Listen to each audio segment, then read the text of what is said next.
आरंभ प्राणी पीड़ा हेतु व्यापार है। आरंभ का मतलब प्राणियों को पीड़ा हो, उसमें कारणभूत कोई व्यापार यानी प्रवृत्ति। ममेदम बुद्धि लक्षण परिग्रह, परिग्रह किसको कहते हैं? ये मेरा है, ऐसी मान्यता जिसका लक्षण है उसको परिग्रह कहा है। कोई भी वस्तु उसके प्रति ममत्व, वो परिग्रह है। आरंभाश्च परिग्रहाश्च आरंभ परिग्रह। अब समास बना के बता रहे, बहुव आरंभ परिग्रह यस्य स बहुआरंभ परिग्रह, जिसके पास बहुत आरंभ और परिग्रह हो वो बहुआरंभ परिग्रह कहलाता है। तस्य भावो, उसका भाव क्या है? बहुआरंभ परिग्रहत्वम। हिंसादि क्रूर कर्माजस्र प्रवर्तन, हिंसादि क्रूर कार्यों में अजस्र यानी निरंतर प्रवर्तन करना। प्रवर्तन मतलब अपने आप को लगा के रखना और फिर दूसरों को भी उसमें जोड़ देना। परस्वहरण, दूसरे के धन को चुराना। विषयातिगृद्ध, विषयातिगृद्धि माने विषयों में अतिगृद्धता होना, बहुत आसक्ति होना। और कृष्ण लेश्याभिजात रौद्र ध्यान मरण कालता, कृष्ण लेश्या से उत्पन्न हुआ है रौद्र ध्यान जिसको, और वो मरण काल में हो। कृष्ण लेश्या के साथ मरण काल में अगर रौद्र ध्यान रूप भाव हुआ तो समझ लेना कि नरक जाने वाला जीव है। नारकस्य आयुष आश्रवो भवति, वो नरक आयु का आश्रव होता है। आहा उक्तो नारकस्य आयुष आश्रव, नरक आयु का आश्रव बतला दिया। तैर्यज्ञूनस्य इदानीं वक्तव्येति अत्र उच्यते, तिर्यंच योनि संबंधी जो आश्रव है उसको अभी बतलाना है तो यहाँ पर कहते हैं माया तैर्यज्ञूनस्य, माया जो है तिर्यंच योनि का आश्रव है। चारित्र मोह कर्म विशेषस्य उदयात् आविर्भूत आत्मन कुटिल भावो माया निकृत ही तैर्यज्ञूनस्य आयुष आश्रवो वेदितव्य। चारित्र मोह कर्म का जो एक विशेष यानी भेद है, माया नाम का एक होती है ना कषाय, उसके उदय से प्रकट हुआ जो आत्मा के अंदर का कुटिल भाव है उसको माया जानना, और उसी को निकृति भी कहते हैं। माया का पर्यायवाची शब्द है निकृति। तैर्यज्ञूनस्य आयुष आश्रव वेद, वो तिर्यंच योनि के आयु का आश्रव जानना। तत्प्रपंचो, उसका और विस्तार क्या है? तिर्यंच योनि में जाने के लिए और क्या क्या होता है?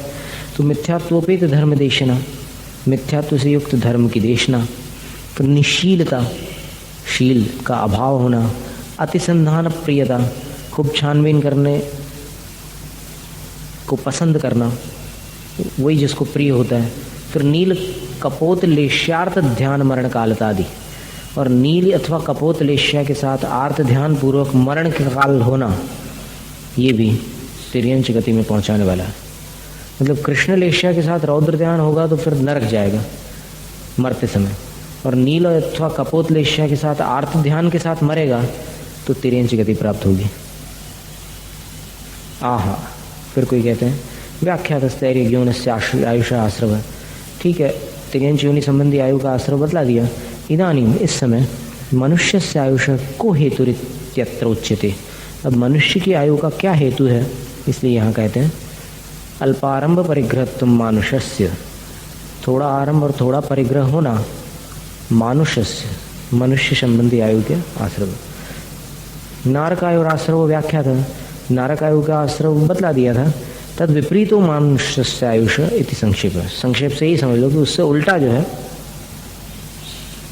वो मनुष्य आयु का आश्रव है।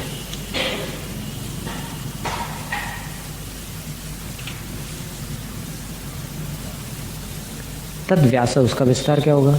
विनीत स्वभाव, नम्र स्वभाव होना। प्रकृति भद्रता, स्वभाव से भद्र यानी सज्जनता होना। प्रगुण व्यवहारता, प्रगुण व्यवहारता माने सरल व्यवहार होना। तनु कषायत्वम, और थोड़ी कषाय होना। मरण काला संक्लेशित आदि, मरण काल में संक्लेश माने तीव्र कषाय का अभाव होना आदि जो है मनुष्य आयु का आश्रव है। माने ऐसा जीव मनुष्य बनता है। अपन सब ये सब कर आए हैं पिछले जन्म में, पूर्व जन्म में अपन ने मरने के पहले इस प्रकार के कुछ भाव कर लिए थे तो यहाँ आ गए हैं।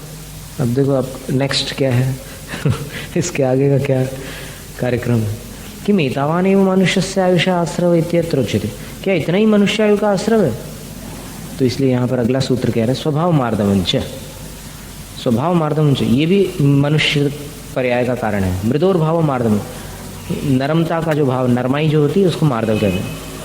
स्वभाव ही न मार्दम, स्वभाव मार्दम, स्वभाव से ही मृदुता होना, यानी अहंकार न होना। क्या मतलब हुआ इसका? उपदेशान अपेक्षा मित्यर्थ। देखो, उपदेश सुनकर के कोई विनम्र होता है और किसी को उपदेश न दो तो भी नरमाई है, नम्र है, तो वो एतद अभी मनुष्य से आयुष आश्रव, ये भी मनुष्य की आयु का आश्रव है। पृथक योग करणम किमर्थम, बोले कि अलग से आपने ये क्यों सूत्र लिखा है? तो बोले उत्तरार्थम, आगे एक सूत्र और आने वाला है, देवायुष आश्रव अयम अपि यथा स्यात्, जिससे कि इसको देवायु का आश्रव भी बना सकते हो आप। कि एतदेव द्वितीय मानुषस्याश्रव, क्या यही दो मनुष्य आयु के आश्रव है? तो बोलते हैं न इति उच्यते, इसलिए कहते हैं कि और भी एक आश्रम है मनुष्य बनने में, और भी एक कारण, निश्शील व्रतत्वंच सर्वेशाम च शब्दोधिकृत समुच्चयार्थ। अभी जो अधिकरण यानी प्रकरण चल रहा है उसका संग्रह करने के लिए च शब्द दिया है। अल्पारंभ परिघ्रत्वंच निश्शील व्रतत्वंच निश्शील व्रतत्वंच शीलानि च व्रतानि च शील व्रतानि तानि वक्ष्यन्ते। शील और व्रत, इनको शील व्रत कहते हैं, ये आगे कहेंगे। निष्क्रांत व्रत शील व्रतेभ्यो निश्शील व्रत, जो इन दोनों से रहित है वो निश्शील व्रत है। तस्य भाव, उसका जो भाव होता है निश्शील व्रतत्वम। सर्वेशाम ग्रहणम, सबका ग्रहण क्यों किया है? सूत्र में सर्वेशाम क्यों लिखा? सकल आयु और आश्रव प्रतिपत्त्यर्थम, ये सभी आयु के आश्रव की जानकारी देता है। किम देवायुषोपि भवति, क्या देवायु में भी शील और व्रत से रहित कोई हो तो उसको देवायु का भी आश्रय हो सकता है?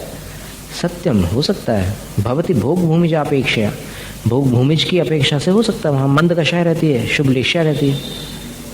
तो इस प्रकार निश्शील व्रतत्व जो है वो मनुष्य में भी पहुँचा सकता है, तिर्यंच में भी ले जा सकता है। सभी चारों आयुओं में शील और व्रत का अभाव हो तो जीव जा सकता है। देवायु में कैसे जा सकता है? तो भोग भूमि की अपेक्षा से। अतः हाँ, भोग भूमि वाले जीव जो इससे रहित हैं, शील और व्रतों से रहित है, तो वो देवायु में उत्पन्न हो सकते हैं। अतः चतुर्थ आयुष का आश्रव इति अत्र उच्यते। अब चौथी जो देवायु है उसके आश्रव क्या है तो बतलाते हैं। सराग संयम संयमा संयमा काम निर्जरा बाल तपांसी दैवस्य।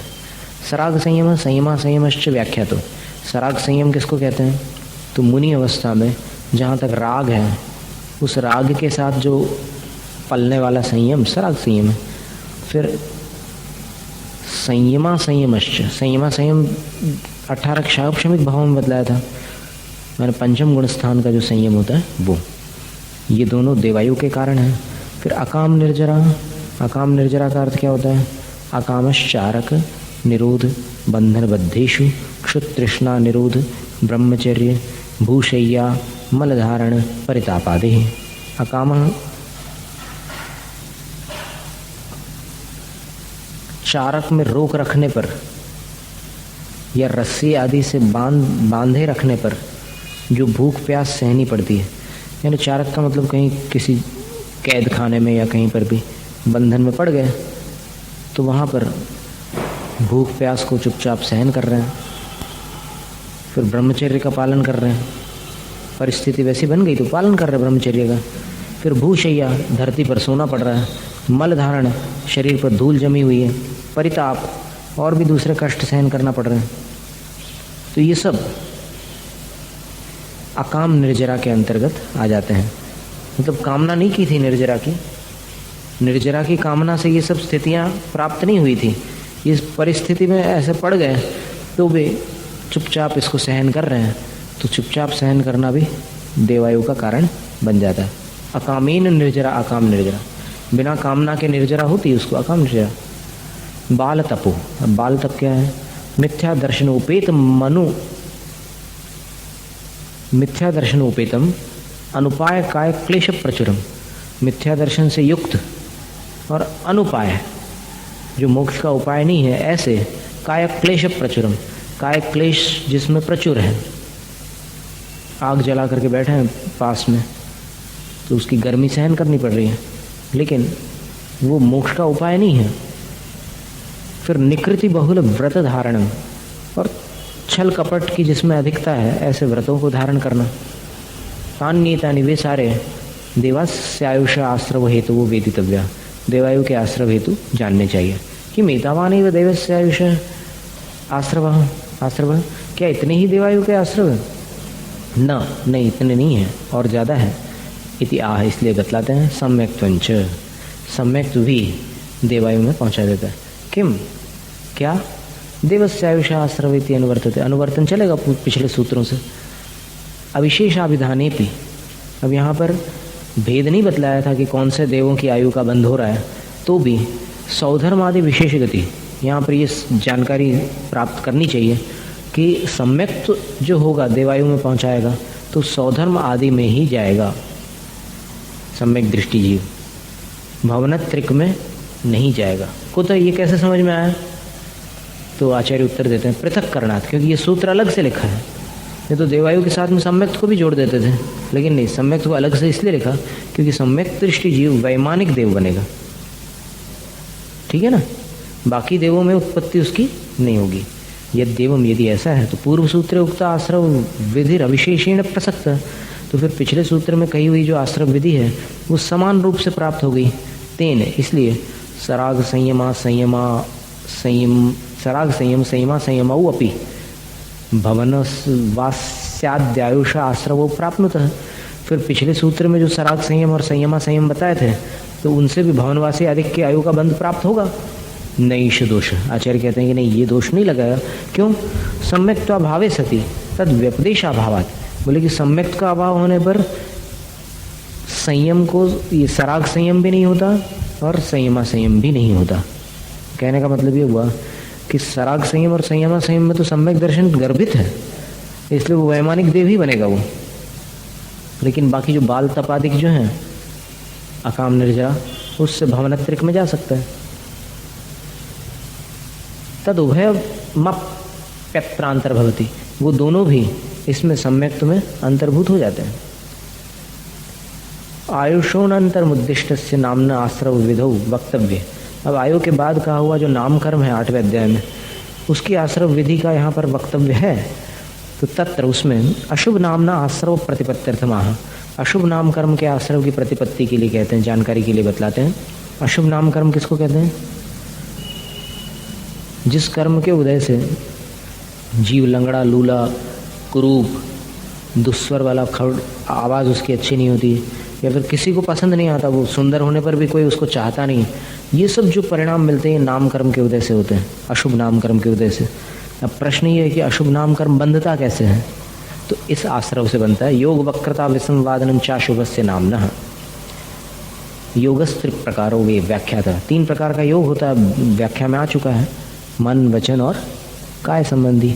तस्य वक्रता कौटिल्यम, उसकी वक्रता का मतलब कुटिलपना। विसंवादनम अन्यथा प्रवर्तनम, विसंवादन का अर्थ होता है अन्यथा प्रवृत्ति कराना। ननुचनार्थ भेद है, बोले कि कुशंकाकार कहता है कि इन दोनों में तो कोई अंतर नहीं है, मन वचन काय का टेढ़ापन या फिर विसंवादन, दोनों एक ही बात है। योग वक्रतैव अन्यथा प्रवर्तनम, योग की जो वक्रता है योगों की, वही अन्यथा प्रवर्तन है। सत्यमेव एतत्, सत्यमेव एतत्, आचार्य कहते हैं कि ठीक तुम सही कह रहे हो, लेकिन स्वगता योग वक्रता इति उच्यते, अपने अंदर मन वचन काय की कुटिलता हो तो उसको योग वक्रता कहा जाता है। और परगतम विसंवादन, दूसरे के अंदर मन वचन काय की कुटिलता पैदा करा दो तो उसको विसंवादन कहते हैं।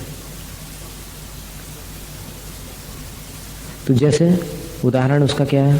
तो सम्यक अभ्युदय निःश्रेयसार्थासु क्रियासु, सम्यक जो अभ्युदय माने देवलोक संबंधी और निःश्रेयस यानी मोक्ष संबंधी क्रियासु, जो क्रियाएं होती हैं उसमें हेतुभूत, उसमें प्रयोजनभूत जो क्रियाएं होती है, जो देवगति में या मोक्ष में पहुंचाने वाली क्रियाएं हैं, उनमें प्रवर्तमानम अन्यम, जो प्रवृत्ति करने वाला दूसरा कोई मनुष्य है, उसको तद विपरीत काय वांग मनोभिर विसंवादयति, मन वचन काय से उससे विपरीत प्रवृत्ति कराता है। मैवं कार्षीरेवं कुरुइति, ऐसा मत करो, ऐसा करो, भगवान के ऊपर शांति धारा मत करो, यंत्र पर करो, ऐसे कई प्रकार की मतलब वो विसंवादन वाली स्थिति होती है। तो ऐसा मत करो, माँ एवं कार्षी ही एवं कुरु, ऐसा मत करो, ऐसा करो, इति, ये जो है ये विसंवादन है, ये अशुभ नाम कर्म के बंध का कारण है। एतदुभयम, ये दोनों प्रकार का अशुभ नाम कर्म आश्रव कारण वेदितव्यम, अशुभ नाम कर्म के आश्रव का कारण जानना चाहिए।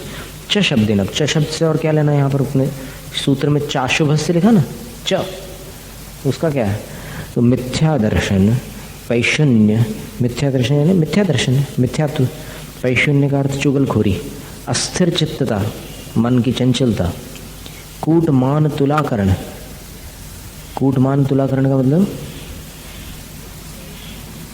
जाली नाप तौल के साधन रखना, फिर परनिंदा, दूसरों की निंदा करना, आत्म प्रशंसा आदि करना, ये भी समुच्चयते, इनका भी यहाँ पर समुच्चय संग्रह हो जाता है। अथ शुभ नाम कर्मण का आश्रव इति अत्र उच्यते। अब शुभ नाम कर्म का आश्रव कौन सा है, तो कहते हैं तद विपरीतम शुभस्य, उससे विपरीत, जो ऊपर जितनी बातें बताई ना, इससे उल्टा, शुभस्य, शुभ नाम कर्म का, पुण्य का कारण है। काय वांग मनसा मृजुत्वम अभिसंवादनम चित्तद विपरीतम, मन वचन काय की सरलता और दूसरों को अन्यथा प्रवृत्ति न कराना, ये उससे विपरीत हो गया। च शब्देन, च शब्द से क्या, समुच्चितस्य च विपरीतम ग्राह्यम, उस च शब्द में जो चीज़ें थी ना, मिथ्या दर्शन के बदले सम्यक दर्शन लेना, पैशून्य के बदले चुगली न करना, अपैशून्य, अस्थिर चित्तता के बदले स्थिर चित्तता, फिर कूटमान तुलाकरण के बदले सम्यक मान तुलाकरण हो जाएगा, फिर परनिंदा के बदले आत्मनिंदा, और आत्म प्रशंसा के बदले पर प्रशंसा आदि, इसका समुच्चय हो जाएगा। तो ये सब पुण्य का कारण हो गए। धार्मिक दर्शन संभ्रम, अब देखो जो धार्मिक जन है उनको देखते ही साथ संभ्रम का मतलब क्या होता है, अब ये ऑटोमेटिक होता है, मतलब ये बनावटी नाटक नहीं करना पड़ता इसमें। जैसे साधु आ रहे हैं तो संभ्रम का मतलब होता है हड़बड़ी, एकदम उनको आते देख कर एकदम खलबली सी मच जाती है अंदर में, उठ करके खड़े होते हैं, एकदम हाथ जोड़ लेते हैं और फिर भागते हुए जाते हैं। ये सब चीज़ें जो होती है ये इसका कारण है, शुभ नाम कर्म का, पुण्य का कारण है। अब कुछ लोग सोचते होंगे कि कैसे बेवकूफ़ लोग हैं, इतनी उछल कूद मचा रहे बोले साधु को देख कर, लेकिन ऐसा नहीं, उनको महत्व नहीं मालूम है इसलिए वो ऐसा सोचते हैं। यहाँ पर क्या कहा, धार्मिक दर्शन संभ्रम, धार्मिक को देखकर उनके दर्शन होने पर संभ्रम यानी एकदम हड़बड़ी मच जाना, फिर सद्भाव, फिर उनके प्रति सद्भाव उत्पन्न होना, उपनयन अथवा सद्भाव को अलग ले लो कि अपने अंदर अच्छे भाव रखना,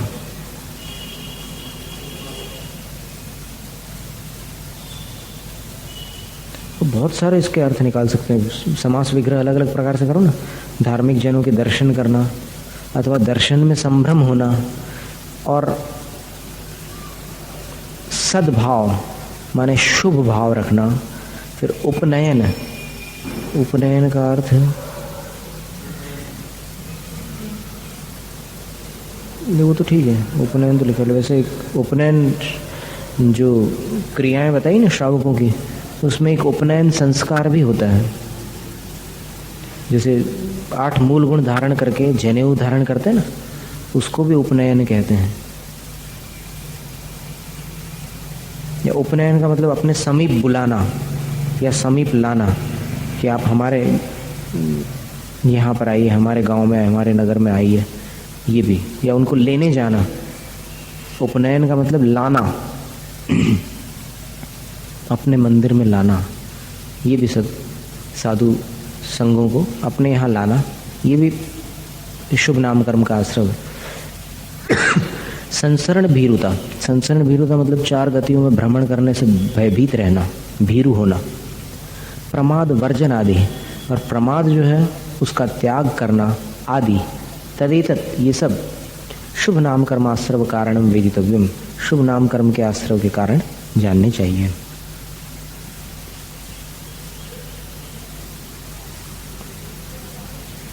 आहा, अब कोई कहता है कि किम एतावाने शुभ नामना आश्रव विधिरुक्त कश्चिद अस्ति प्रतिविशेष इति अत्र उच्यते। बोले क्या इतने ही शुभ नाम कर्म के आश्रव की विधि है, अथवा और भी कोई विशेष है, कोई खास शुभ नाम कर्म के आश्रव संबंधी विधि? तो बोलते हैं कि यदिदम तीर्थकर नाम कर्म अनंतानुपम प्रभावम जो यह तीर्थंकर नाम की प्रकृति है, कैसी है वो? अनंत और अनुपम प्रभाव वाली है।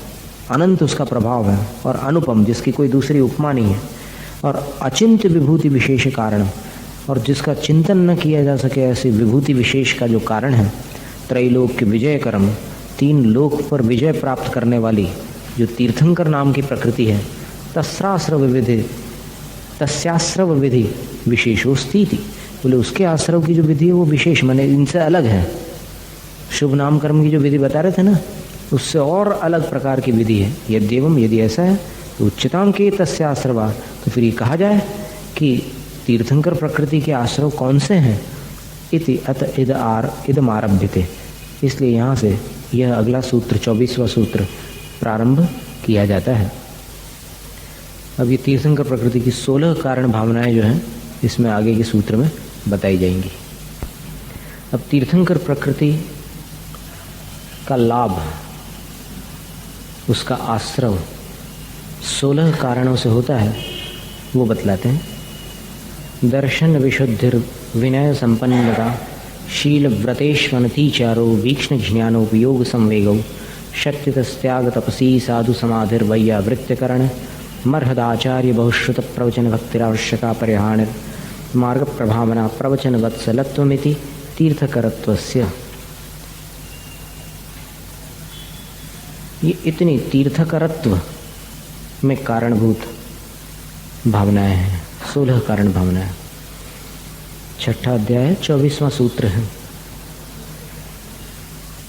जिनेन भगवता अर्हत परमेष्ठिना उपदिष्टे, जिनेन्द्र भगवान जो अर्हत परमेष्ठी हैं, उनके द्वारा उपदिष्ट निर्ग्रंथ लक्षण मोक्ष वर्तमनी, निर्ग्रंथ है लक्षण जिसका, ऐसे मोक्ष मार्ग पर रुचिर, जो रुचि है, दर्शन विशुद्धि, उसका नाम है दर्शन विशुद्धि।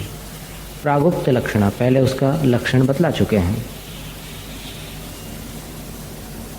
यानी मोक्ष मार्ग के प्रति निर्ग्रंथ लक्षण, मोक्ष मार्ग के प्रति जो रुचि है, सम्यक दर्शन ज्ञान चारित्र रूप मोक्ष मार्ग में जो रुचि है, वो दर्शन विशुद्धि है। तस्या अष्टावंगानी, उसके 8 अंग हैं। किसके? दर्शन विशुद्धि के।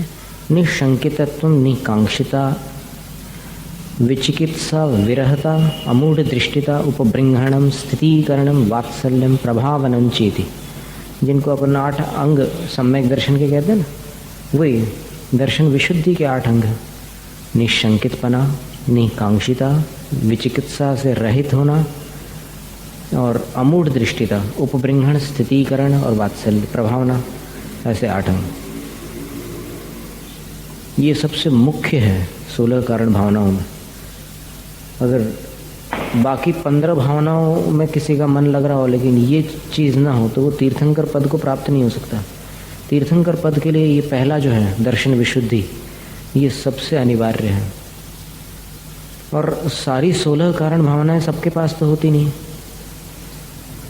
क्योंकि अलग अलग भूमिका में जितना बन सकती है भावनाएं उतनी तो हो सकती है, लेकिन सारी 16 भावनाएं तो मुनिराज में ही संभव है। मुनि पद के बिना पूरी 16 भावनाएं हो नहीं सकती। जैसे अभी आगे इसका खुलासा हो जाएगा। तो दर्शन विशुद्धि सबसे मुख्य है। राजा श्रेणिक के पास भी थी ये दर्शन विशुद्धि। जो सम्यक दर्शन के 8 अंग हैं उनको बिल्कुल व्यवस्थित रखना, उनको दूषित नहीं होने देना। निशंकित अंग यानी देवशास्त्र गुरु में शंका न करना, माने जिनेन्द्र भगवान की वाणी पर शंका का मतलब संदेह है। यहाँ पर शंका का अर्थ प्रश्न नहीं है। शंका शब्द के कई अर्थ होते हैं, यहाँ पर शंका का अर्थ संदेह, शक, अविश्वास, ये न होना, निशंकित। फिर निकांक्षिता, अपनी श्रद्धा में किसी प्रकार की कांक्षा का न होना।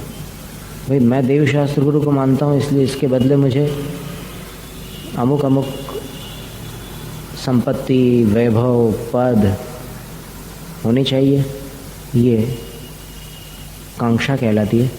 और श्रद्धा में आकांक्षा का न होना। व्यक्ति में आकांक्षा हो सकती है लेकिन श्रद्धा में आकांक्षा नहीं रखना, ये निकांक्षित है। जैसे चक्रवर्ती को इच्छा थी भरत का पूरा साम्राज्य जो था 6 खंड का साम्राज्य, उसको इच्छा थी कि मैं अयोध्या का राजा चक्रवर्ती पद प्राप्त करूं, लेकिन वो चक्र रुक गया बाहर, पता है ना। फिर बाहुबली के साथ युद्ध हुआ, तो बाहुबली के साथ जब युद्ध हुआ तो फिर चक्र बाहुबली के ऊपर भी चलाया उन्होंने। तो देखो, कांक्षा थी चक्रवर्ती पद की, और उसमें अड़चन कौन बने? बाहुबली। तो चक्र चला दिया। तो ये श्रद्धा में आकांक्षा नहीं कहलाई। ये आकांक्षा कौन सी थी? ये व्यावहारिक जगत की आकांक्षा थी। माने संसार में चक्रवर्ती पद एक बहुत बड़ा पद होता है, उसकी आकांक्षा में उसने भरत ने चक्र चला दिया था, लड़ाई की। लेकिन श्रद्धा, अगर देवशास्त्र गुरु की जो आस्था है, उसमें कभी भी आकांक्षा नहीं होगी। ठीक है, फिर देखें। तो निकांक्षिता इसका नाम है। जैसे इसका एक उदाहरण हम ये देते हैं कि 100 रुपये के पीछे सम्यक दृष्टि की किसी के साथ लड़ाई हो सकती है, लेकिन लाखों रुपए में वो अपनी श्रद्धा को नहीं छोड़ सकता। माने अपने श्रद्धेय देवशास्त्र गुरु से उसकी श्रद्धा को हटाने की कोशिश करो, आप लाखों करोड़ों रुपए दे करके, तैयार नहीं होगा। और 100 रुपये के पीछे कहो हाथापाई कर ले, ये हो सकता है। तो ये निकांक्षिता। फिर विचिकित्सा विरहता, साधुओं के शरीर में जो कभी दुर्गंध आए, कभी कोई रोग हो जाए, कभी मैल जमा हो जाए, या और भी कोई ऐसी स्थिति बन जाए, बीमार पड़ जाए, कभी घाव में मवाद हो जाए, तो ऐसी स्थिति में वो ग्लानि नहीं करता और सेवा करता है। बिल्कुल जैसे माँ बच्चे की देख रेख करती, वैसे ही वो भक्त सम्यक दृष्टि गुरुओं की सेवा करता है। और साधु भी आपस में एक दूसरे की सेवा करते हैं। फिर अमूढ़ दृष्टिता। अमूढ़ दृष्टिता का मतलब किसी भी लौकिक चमत्कार से प्रभावित होकर अपने धर्म से विचलित, अपनी श्रद्धा से विचलित नहीं होना। अब जैसे आप बहुत दिनों से जैन धर्म को मान रहे हैं, अब यहाँ आपने एक भी चमत्कार नहीं देखा, और कहीं किसी जगह बाबा जी ने कोई चमत्कार दिखा दिया, आपको लगा कि भाई यही सच्चा धर्म है, अपन तो क्या फालतू पड़े थे। ऐसा नहीं, ये अमूढ़ दृष्टिता। फिर उपबृंहण। उपबृंहण का मतलब अपने गुणों की वृद्धि करना। कैसे करोगे? तो दूसरों की निंदा नहीं करना। मैंने साधु से अगर कोई गलती हो जाए तो उस गलती को प्रचारित नहीं करना, उपबृंहण हो गया। फिर स्थितिकरण, इसको उपगूहन भी बोलते हैं। स्थितिकरण का मतलब अगर कोई साधु मार्ग से भटक रहे हो थोड़ा, तो फिर उनको मार्ग में स्थिर करने का प्रयास करना। वो अगर गिर रहे हैं अपने रास्ते से, तो उनको उसी रास्ते पर स्थिर करने का भरसक प्रयास करना स्थितिकरण है। या किसी उपाय से करना, अपन खुद नहीं कर सकते तो फिर किसी भी तरीके से उनको मार्ग पर स्थिर रखना, स्थितिकरण है। फिर वात्सल्य का अर्थ होता है, जैसे गाय का बछड़े पर स्नेह होता है, वो गाय को कोई भविष्य की आकांक्षा नहीं होती कि ये बुढ़ापे में मेरा साथ देगा, ऐसा कुछ नहीं, निस्वार्थ प्रेम है। तो वैसे ही अपने धार्मिक जनों के प्रति वात्सल्य रखना। फिर प्रभावना। प्रभावना का मतलब जैन धर्म का प्रभाव बढ़े, इस तरीके का कोई भी काम करना, मतलब जनता में और फिर सब जगह धर्म की प्रभावना हो। ये तो हो गया दर्शन विशुद्धि का वर्णन। इसके आगे विनय संपन्नता। सम्यक ज्ञानादिषु मोक्ष मार्गेषु तत्साधनेषु च गुरुवादिषु स्वयोग्य वृत्त्या सत्कार आदरो विनयस्तेन संपन्नता। विनय संपन्नता सम्यक ज्ञान आदि के प्रति, मोक्ष मार्ग के प्रति, तत्साधनेषु मोक्ष मार्ग के जो भी साधन हैं, जितने भी सहायक साधन हैं मोक्ष मार्ग में, उनके प्रति, और गुरुवादिषु गुरु आदि के प्रति स्वयोग्य वृत्ति, अपनी योग्य प्रवृत्ति के द्वारा, या अपने योग्य जो प्रवृत्ति अपन जितना कर सकते हैं उतना सत्कार आदर, सत्कार करना, आदर करना, विनय करना। तीन संपन्नता, उस विनय से संपन्न होना, कभी उसमें कमी नहीं आना, उसका नाम है विनय संपन्नता।